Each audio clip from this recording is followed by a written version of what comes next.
একজন প্রশ্ন করেছেন যে ভাই আসলে আপনারা কি দেশের থেকে লোক নিয়ে আসেন? আমরা দেশের থেকে লোক নিয়ে আসি, তবে এখানে বিষয় হচ্ছে যে আমরা যত সময় পর্যন্ত জানি যে আমরা যে কোম্পানিতে একজন লোককে দিব সেই কোম্পানিটা যথেষ্ট ভালো এবং তারা ইকামা ঠিক মতো দিয়ে দেয়, তারপরে আপনার থাকার জায়গা দেয়, তারপরে মাস গেলে ঠিক টাইম মতো তাদেরকে বেতন দিয়ে দেয়।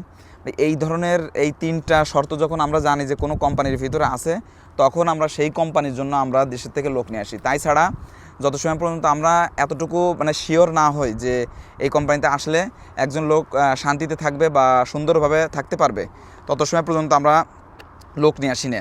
যদি এই কোম্পানিটা সুন্দর হয়, সঠিক হয়, তো সেই সময় আমরা দেশের থেকে লোক আনার চিন্তা করি।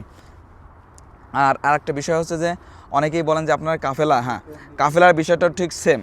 যত সময় পর্যন্ত আমরা জানি যে এখানে একটা লোক দিলে লোকটা খুব সুন্দরভাবে থাকতে পারবে, তার এই তিনটা শর্ত পাওয়া যাবে, বেতন, ইকামা এবং থাকার জায়গা, এই তিনটা জিনিস যখন থাকবে, তো ওই সময় আমরা একটা ব্যক্তিকে তখন সেই কোম্পানিতে আমরা কাফেলা করে দিই।